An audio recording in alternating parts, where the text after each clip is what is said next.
So I'd like to invite our next panel discussion. It's called Leading for Tomorrow, C-Suite Outlook 2025. You're going to find it in your catalog.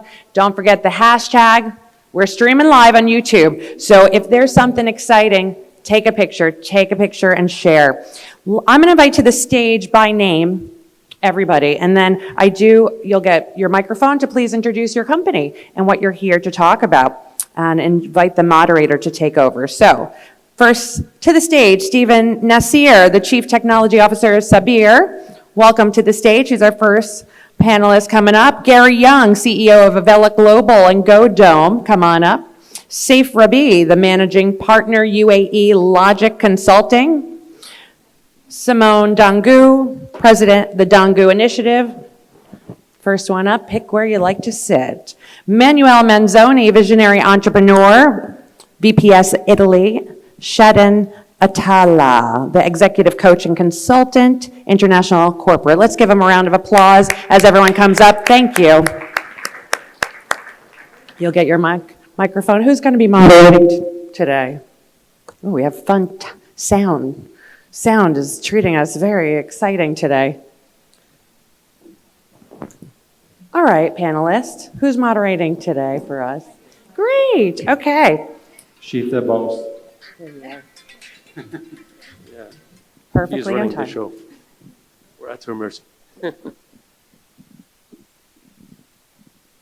it's on.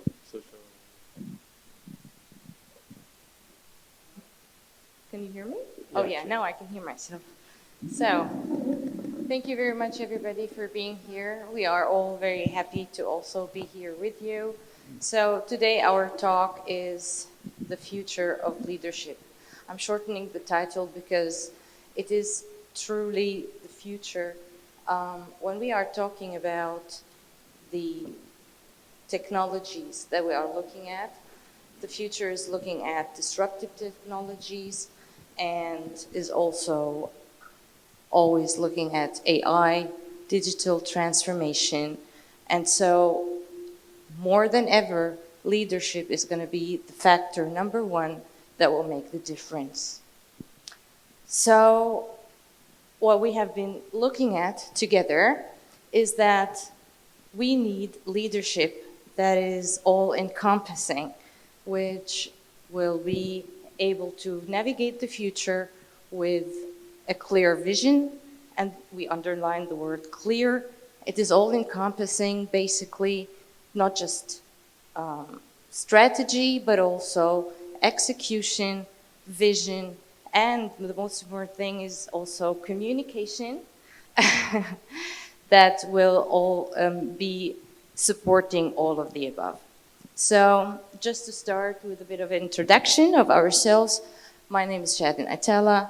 I am a corporate communication coach and consultant, and I have been working with clients and helping them hone their organizational communication practices and cultivate a communication culture based on clarity, transparency, and trust. So, thank you. My name is Stephen Nasser. I'm the Chief Technology Officer of a company out of Abu Dhabi, United Arab Emirates called Sabre. We are a roads and highways infrastructure manufacturer. I'm responsible for the digital transformation of the company. And overnight during COVID, we pretty much took a traditional manufacturing platform and shifted it to an advanced manufacturing platform using the most state-of-the-art advanced laser cutting machines. Yeah, I'm Gary Young, CEO of Avella Global, and we do product development and product sourcing out of Asia for our clients, usually by the container. Hello everybody, my name is Manuel Manzoni, 35 years old Italian entrepreneur. I have several companies in different sectors, in oil and gas, additive manufacturing, consultancy, and real estate. And today I want to bring my experience with VPS Italy, my oil and gas company, that is adopting artificial intelligence and what is happening in this early stage with the people inside the company. I'm Saif Rabia. I'm the managing partner of Logic Consulting here based in UAE, and we work across the region. We work in Jeddah, we work in Riyadh, and also in Cairo, Egypt. And basically, our job is to do turnarounds, strategies for businesses, people-related strategies and structure, and we do corporate governance and family constitutions. Simone Dongu, president of the Dongu Initiative, holding company that wants to help everyone improve the quality of their life by proper technology integration, business consulting, and digital strategy. So, you know what? I would like to actually, thank you very much, first of all, guys. I would like to pick up where we stopped in the first panel discussion, because it was really interesting to listen to how data these days is so important for all organizations. And I would like to, citing Ms. Guven, I think it was Ms. Guven who said that. But when we talk about, for example, who is the next Michael to look for in a company for data literacy and so on, or what Ms. Bellini also said when she said we have to work on our mindsets, or otherwise we lose people. Basically, this we is leadership. And to know who is the next Michael and who is the person responsible for this and that, I believe it is about leading by example with clarity and transparency, so people actually do need to find out what's going on, so that they can be also motivated and engaged, and also to have that loyalty and people retention in organizations. And so this is for me basically the point or the take on to start up with this topic. I don't know, how about you, Stephen, sorry. Okay, so Michael, you ended, yeah, you're going to be on the spot Sorry, now. yeah, Michael. No, but you ended your presentation with, what if organizations, are not data-driven, right? And what are we really doing here? I think since this is a discussion on leadership, we're getting very excited about the technology ahead of us. Artificial intelligence, machine learning, large language modeling, I mean, the list goes on. And whatever we're talking about today, probably next week will be totally different. There's a lot of power at our fingertips, right? And it's because we have a lot of data that we need to make sense of. We have this computing power that we've never had before. And the person or the candidate that needs to make sense of all this more than ever needs to be the leader. I mean, when you have so much power and so many tools at your disposal, there needs to be a reason, a purpose. There needs to be a direction, okay? And that direction has to come from leadership, okay? The vision and, what a company is trying to achieve and the goals, it has to come from the leader. So it's not just about the technology or the data. It's more than ever today, it's about the person. Exactly. The person standing at the front, male, female, that's telling the people, the company, its workforce, where we're going, has never been more important. Yeah, go ahead, Gary. Sure.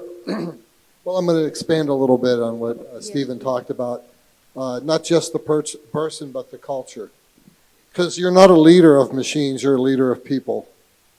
And if you can't build the proper culture, at some point these people will leave and you're left with just the machines.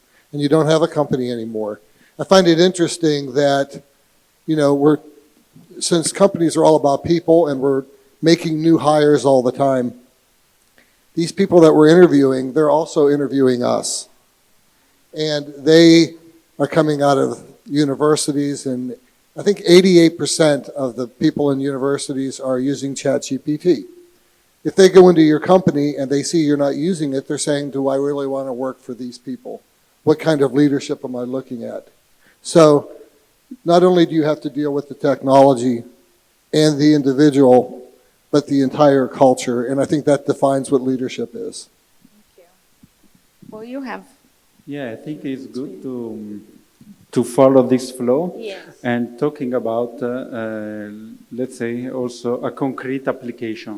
Let's say, what happened to my company and the people in my company. Let's start from the beginning. I was born, no, I'm joking. A few months ago, I attended an online course of MIT about the implication of artificial intelligence in business strategies. Why? Because I was a little bit scared, and also my team in the company, my employees, were scared about artificial intelligence. They were scared about the substitution of machines of their activities. What I realized in that online course is that to have the best results from artificial intelligence is to work together, human and machines. So after that course, I made a project, and 2 months back, I became the sole shareholder of VPS Italy, that is a company I want to talk about, and I decided to act on what I did on my project in MIT. So I start to talk to my people and the consultancy companies about introducing artificial intelligence in our company. What I realized is very, very interesting. I realized that people were, from the first day, were very, very motivated. But how I realized it? I realized it that the day after the first meetings with the consultancy companies that are supporting us in introducing artificial intelligence in the processes, the following days people start to call me, send me emails, or send to our general manager emails about how to improve processes. This is what I mean. If we go deep to the point, people start to make self-analysis on their job, how to improve their job and their work experience.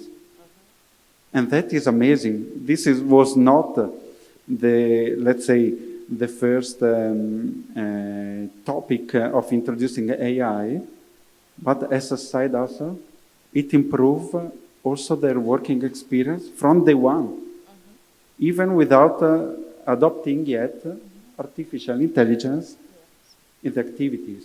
Right. What do you think? Say.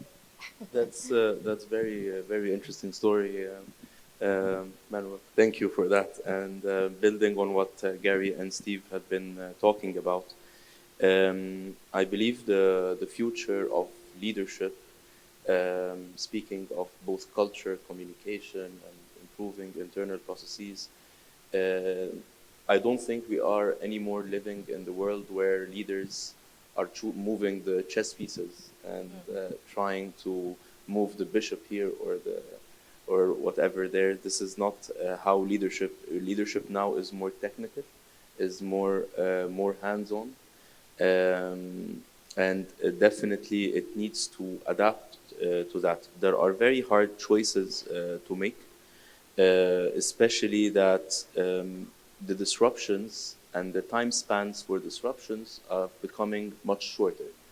And it comes to mind a very quick, interesting story I would like to tell. Like, I noticed, I used to work in IBM before, and IBM, when they went through their transformation from 1993, moving away from their hardware business, they had the luxury, or they had a bit of luxury of time to move in a 9-10 year time to change their business altogether in 2002. And accordingly reposition themselves and do the acquisition of PwC and so on. Now I think you need to move faster, even though at the time it was seen as a big change, big move. While we used to deal before with exponential improvement in processing power, in communication speed, in storage. Now we also have to deal with another fourth variable, which is the variable of the AI and the language processing, and they need to move faster. So in order to move faster, it goes back to, as Manuel mentioned, the fundamentals. Having the right processes in place, having the right structure in place. It does not have to be the big buzzwords. It has to be first, start with resolving your fundamentals first, working hands-on, and then you able to take off. So I wanted to connect back to what Stephen said earlier, the human factor. Back then, a few years ago, I had a problem in a company. Okay, this is a short experience. On the desk of the holding company came up the KPI usually, and this company wasn't performing well. And I say, how is this possible? I gave them the best technology. They have all the tools. They should have all the data. It should be working. Why it isn't working? So I thought, okay, let's visit the team, the leading team. And I observed and observed. After a while, I noticed that they always started fighting when taking decisions. The mood was not in top line. And I said, okay, this has to change. But how do I change that? And so I asked a tip to friends at the university, because they keep involving me in research. I honestly don't know why. And they said, try with psychology. Fine. So I studied psychology. I actually enrolled into a university course about psychology of work. And we studied psychological profilation, so the usual big five, the Meyer-Briggs, and many others. And I started profiling people. And so I discovered how do they work, how do they take decisions, what are their priorities, what they do like or dislike. And believe it or not, things started changing the moment I started communicating with them in the right way. So we are back to square one with communication. Thank you for that. But how big was this team?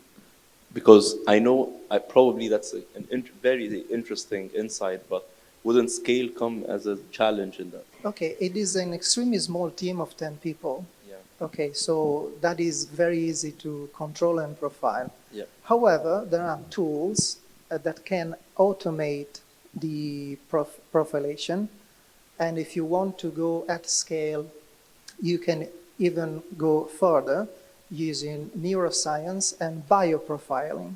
There are companies that are specialized into gathering as many details about your behaviors as you can possibly imagine. And you can gather that and really use all the data. What I would like to actually ask you all to maybe share something from your experience, and is basically everybody's talking about the change and the importance of change of mindset.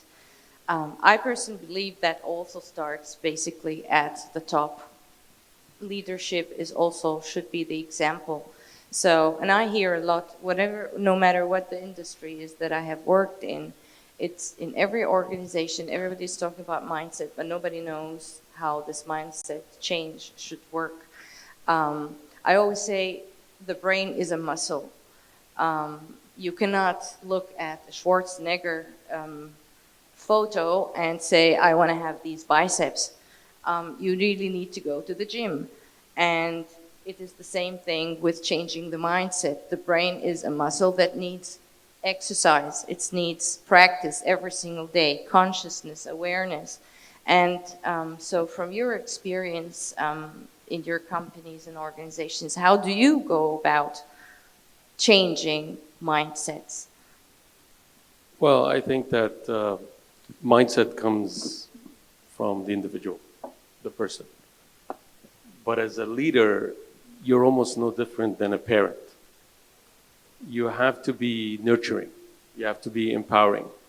So all the way back when AI and machine learning came out and everyone was talking about it, I went on Amazon and I bought a bunch of books.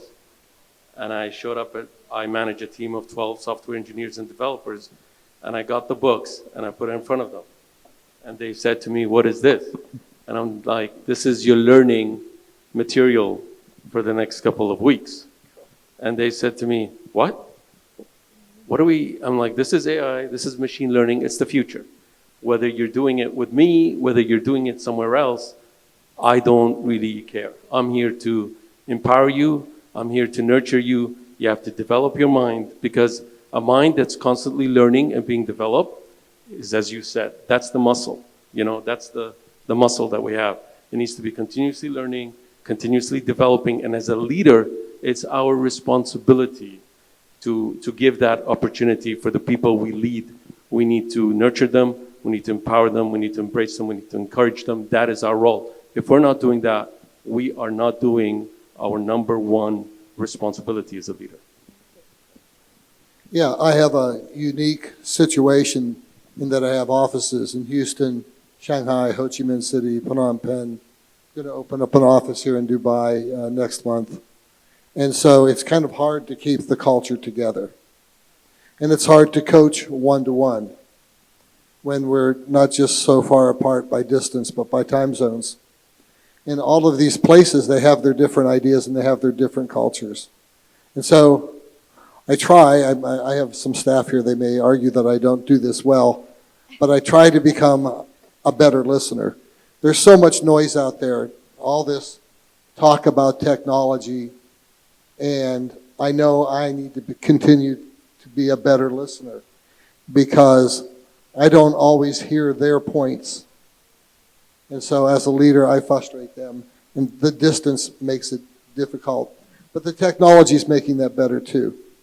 But I find that I can break through a lot of that by just going back to business fundamentals, by talking about our vision, talking about our mission, being the caretaker of the cultures, or at least having help doing that.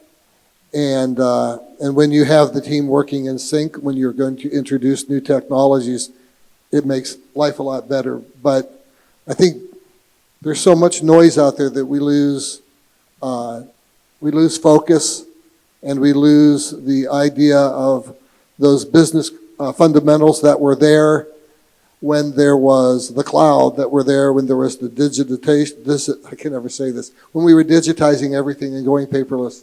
That was there when the first laptop computer came out. We had fundamentals then, we have fundamentals now.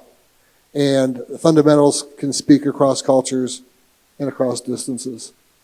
So it's really the human factor, as you have been saying, is the fundamental, let's say, value even, that holds an organization together in this speedy market growth and digital era we are in. It's something we can all agree on. And, it's the foundation for implementing change, is to stick with the fundamentals of your business. Yeah. How do you live that? Yeah, I like when they talk about culture. Because going back to my experience, why I attended the course of MIT? Because I realized that people in the company were scared about something.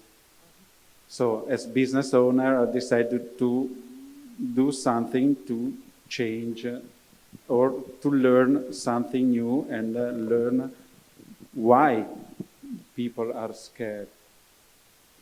So when I realized the project I mentioned before, the project was just a readapt the mission and the vision of the company. And then what I did is to share the knowledge to the people inside the company, and they shared the new vision and the new mission to improve the culture, but we also have to be realistic. In 100 people, let's say 90 people will marry the new mission and the new vision, 10 people maybe are so traditional, conservative, but you must work for the 90 people that want to improve. I understand we should do all our effort to motivate also the 10 people, but we cannot fight against, like Don Quixote. Oh, that's very interesting what you're saying, really. We should work for the majority that want to Okay. change. Well, what do you think about that, Saif? That's a very interesting thought, actually, because I'm always also wondering how do you manage to bring everyone together in an organization to put, well, everybody says, we're in the same boat. I'm not sure if it is always the case, and this is a challenge for all leaders. So what do you think? That's a very tough question, Shadan. Actually, it's a very tough question. Put in a bad position. It might seem like a simple question, but actually it's very tough. The answering this question, I think I'm exposed to two things. One is internally in our company and with our clients. So usually the biggest obstacle to any strategy implementation or any organizational change is culture. And definitely it is something, because cultures are built over ages and ages. This is how people build their rituals and build their traditions and heritages and so on. There are some short-term solutions that could make a difference in changing mindset, like the recognition programs or the performance management systems, where you build incentive system to motivate people to innovate and to fail fast and to take risks and whatever culture you are trying to motivate. But surprisingly, the things that actually make most of the difference are the things that are most intangible, the corridor talks and what people say in the coffee and at lunch and the rhetoric inside the office. And these kinds of things need to be really managed very carefully, because even though some things could be said as jokes or as humor or whatever, when you bring in cynicism into the culture, it brings everybody backward, even if not codified and put in a book or in a system and so on. So what we leaders say, even in our normal chats and conversations, is very important and very critical. And obviously comes the systems and so on. And it takes time, it takes patience to get everybody on board, to change mindset. Thank you very much. Yes, please So go on ahead. this topic, I am with Gary. I think being a better listener and also being aware that large groups of people pretty much cannot learn the culture as much as we love to. So my personal approach, you remember earlier I was talking about psychology. Okay, now take that, scratch everything, because when you scale, it is easier to just resonate. I liked it actually.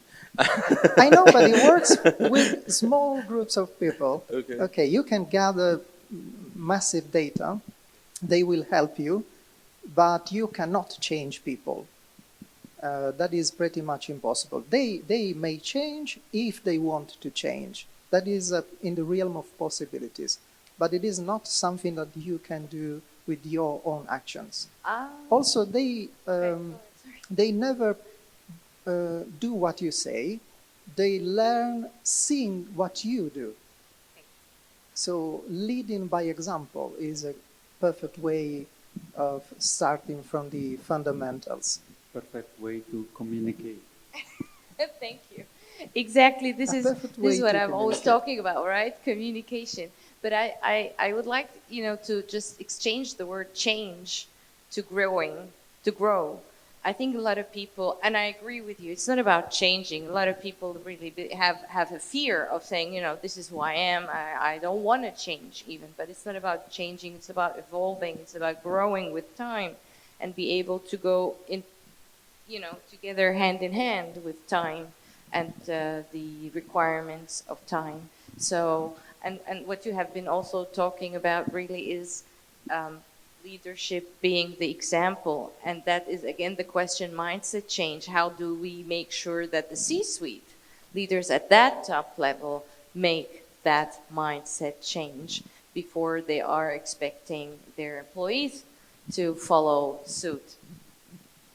I think that's, we've been talking around mindset.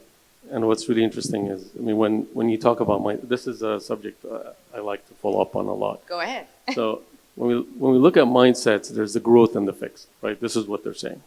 And in corporations, as soon as somebody announces a change management plan, everyone freaks out and starts running around. Oh my God, I'm going to get fired. I'm going to get lost. Everyone's going to, you know. I think we have to be very careful as leaders with the words we choose. And going to what Gary said, the culture. I mean, a growth mindset means that basically we are. So everyone, so basically the first thing I do with my team is I tell them, none of us are perfect. Let's lose the state of perfection. Because perfection, in a way, is a double-edged sword. Okay, it can hurt you. So what we need to do is we need to demonstrate that we are all a work in process. We're always learning, we're always adapting, we're always getting better. And this needs to go up to the C-suite. We cannot just say, we know everything, we're the best, you down there know nothing, you're the worst. We can't do that, right?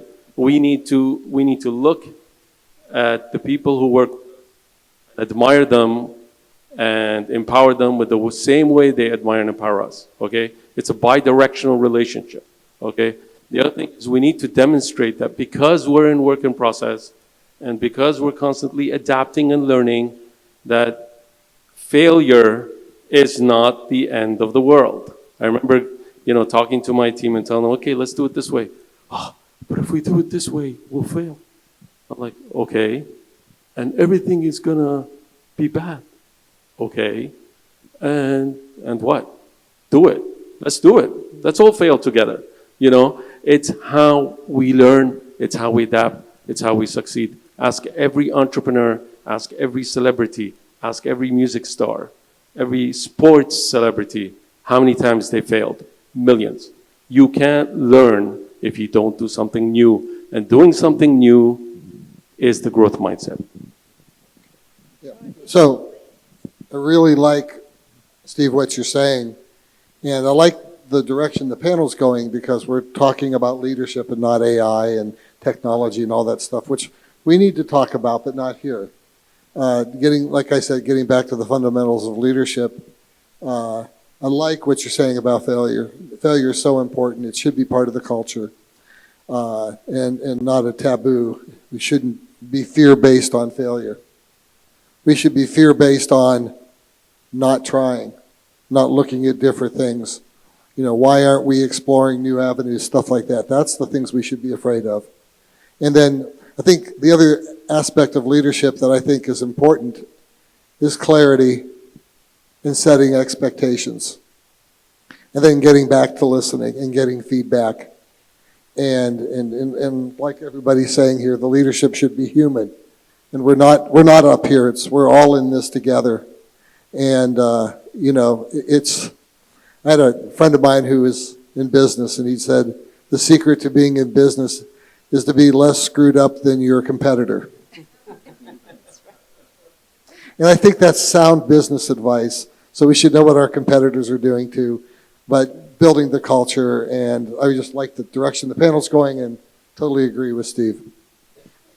I really like the fact that we are talking about failure, because this is something that in some countries is a habit, in others no. For example, I understood that failure is not the end of the world once I start traveling a lot to US, for example. Because in Italy, if we talk about failure, most of time failure puts you in a bad position. Also, people don't trust you anymore. Banks don't trust you anymore, for example. And it's difficult, it's very important for business owners to understand it and then to inspire also the people inside the company to act and try to do something And now in my company, I tell to my people something that I learned to in the US, for example, is that only people that do nothing never fail. So it's very important to try always. You can fail, okay, no, doesn't matter, but you can improve. But I know that I realize that in some areas of the world, it's a habit. But in other areas, such as in Italy, I don't know your areas, how it works, but in Italy, we must learn it as business owner, and it's difficult, because it's difficult to change the culture of the country, and then instruct the people in the company. I just would like to say something to that, and because it's really interesting to talk about culture. This is why I believe it's always not just what we say, but how we say it. So, like, it is about courage, maybe not about allowing ourselves to fail, but we can say, we can convey the same message by saying, well, in Italy, it's about having the courage, the heart. I mean, the word courage comes from courage, it's cœur, it's being able to do something from the heart, which is basically the difference to being brave. And I think also when we talk about culture, it's also about language, about the differences in the nuances, the message that is being conveyed needs to be, used. So, and there I look at you, Saif, right? Because you have Yeah, also you are also from a totally different culture. Definitely, all what has been said is very interesting, and I like the fact that we're talking about being open to failure, about courage, about.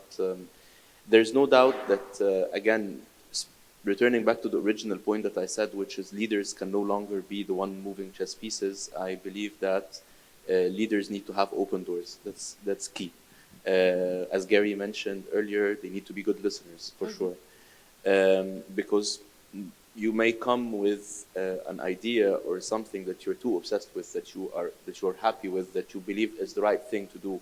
But unless you hear somebody else and you hear the critical voices more, you tend to get too obsessed with your idea and too much in love with it. Failure is definitely something that we should be willing to take on, especially that there are two kinds of failure. There's failure out of negligence, which is obviously something that should never be commended or something nobody should be happy with. And there is failure because simply the odds are usually higher in failure than success, and that's why we're happy when success happens. So it really bothers me when sometimes even in normal chit chats when people say, "I bet you this will fail" or "I bet you that will fail," because this bet is by default likely to reach the failure, because failure is the state of default and success is the exception. So never bet on failure. Never. This is my suggestion. C-suite never should bet on failure. And the whole attitude of C-suite saying, especially when the personal ego comes into play, when the person has proposed a certain idea and this idea did not go forward, or this proposition necessarily, that he had certain proposition in the XCOM or in whatever, and he thought that this was the right thing to do, and he would say, "I said we should have done this. I said." It's okay. You should not be too obsessed with what you have proposed before. Now is the time to think of, okay, what are we going to do with what we have right now, and never bet on failure. It doesn't make sense. Right. And you're talking really also about collaboration, basically, so that you are not in your own tunnel. Absolutely. Absolutely. And the point is, as a C-suite, you're also part of a team, because there are other C-suite members. So sometimes C-suite differ in their opinions, in their perspectives on how do you think they think the moving forward should be. But once we reach a decision, we should all go forward with it. Thank you. Simone? Okay, I see everyone speaking about failure. Okay, fine. Failure may be scary, but it is not the end of the world. And also, in my opinion, we are focusing on the consequence instead of the cause. So what is the cause that produces failure? And in my opinion, it is fear. Okay.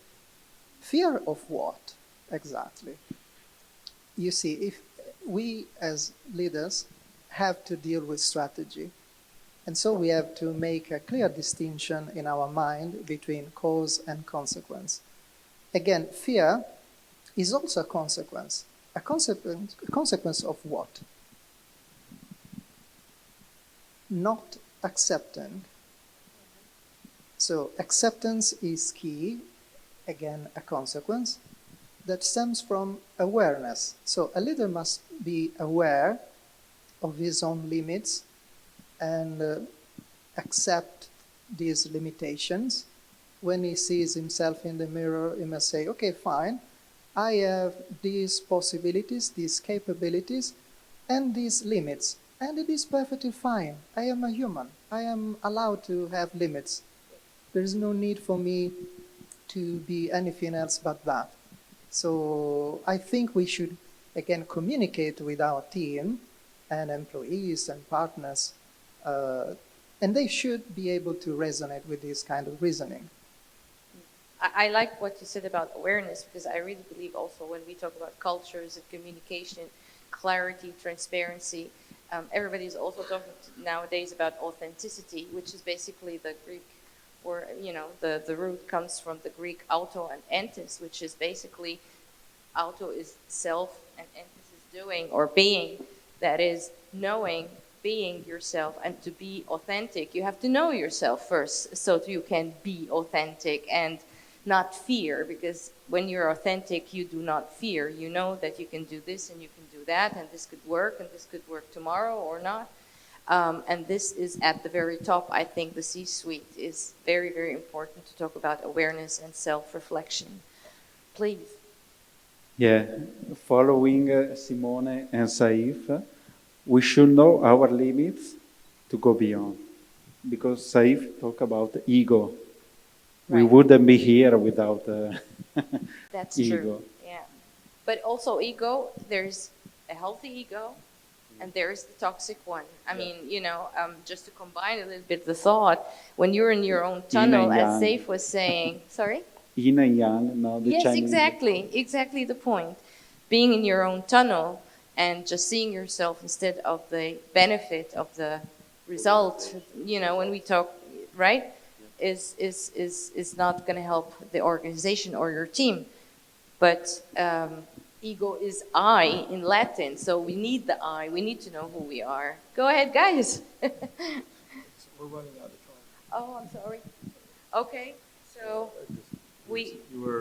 You were talking about authenticity. yes. I think that's an interesting subject, especially these days, because I think it was you that mentioned ChatGPT. Yeah. So I think 80% of the resumes nowadays are all being done on ChatGPT. Yeah, sure. And I was interviewing someone and took the resume, started asking them questions, and they looked at me like there was like a deer in a headlight.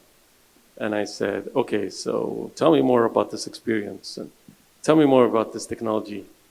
And then they said, I don't have this experience. Okay. Tell me about this technology. I don't know what this technology is.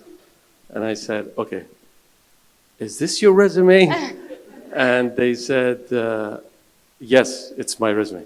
I'm like, okay, so can you go through it and tell me which one is you? And then he said, the candidate said, I used a bit of computer work. I'm like, okay. So I said, okay, you know what? I'm going to give you a second chance here, okay? I took the resume, put it away. I said, you're getting to know me. I'm getting to know you. Yes. Tell me about your job. Forget the resume, forget the piece of paper. Tell me about the job, who you are, and let me get to know you. Right. And basically, again, we're just getting, Gary said noise. We're getting too caught up, Jump on ChatGPT, write the resume. Jump on Copilot or Genius, write the presentation. We're losing ourselves. We're trying to paint this picture or this emoji or avatar of who we are so that we appear to be just the right person. Be yourself. And that's what I told the candidate. Yes. And it was a great discussion. they didn't get hired. Gary, thank you very much for taking on the role. We are running out of time. Yeah, we need to We do have some we need to land questions. this plane. Yes. Yeah. So I guess we will have to, yeah, we were very happy to ask for, yes, please, sure. Oh, of course, go ahead. No, sure. Okay, please raise your hand and introduce yourself. We saw you. Oh, yes, yes, yes. Thank you. Well, that's okay. Thank you for these igniting ideas you share with us.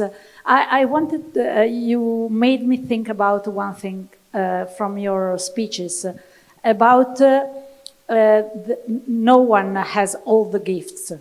And as we need people with curiosity, commitment, and let me say creativity also. Sometimes these people tend to have more difficulties in learning. And sometimes we lose talented people because they are too creative to follow a common or normal path. I feel it also when I teach. Maybe there are great students which have great difficulties in learning because they are more creative. And I think that this thought can be something we have to implement also in organizations because we have to make people boost their gifts. And sometimes gifts are inconsistent with each other.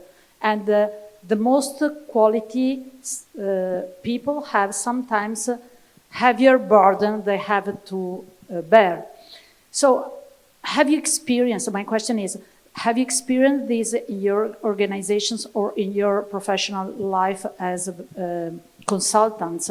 And have you suggestions to overcome this daily challenge we have in managing human resources? Thanks. So one of the things I look for when I'm talking to people, whether they're people I'm selling to or people I hire, and I had this idea that leadership equals curiosity. So I gravitate towards the curious person. And then all the technology and everything seems to take care of itself.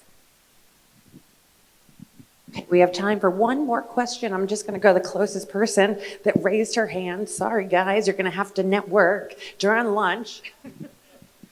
Tish Hodge, CEO and founder of the Shine Institute. I just wanted to share a quote by USA Michael Jordan, and he says, "I've missed more than 9,000 shots in my career.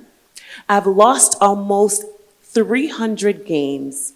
26 times they've trusted me to take the winning shot, and I missed it. I've failed over and over and over again.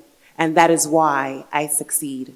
So as an HR professional, I definitely focus on the human needs behind the business needs. And yet there's none fallible, only one. And so we're gonna have areas that we're not strong, but we can use AI, predictive index, to see where our strengths are on our team, where our blind spots are on our team. But the human need behind the business need will always trump it all. Thank you for the opportunity. Thank you. Any comments from the panelists? I think that was just a comment. It was not a question. Clearly. But it's a very nice insight. Thank you for it. Thank you so much.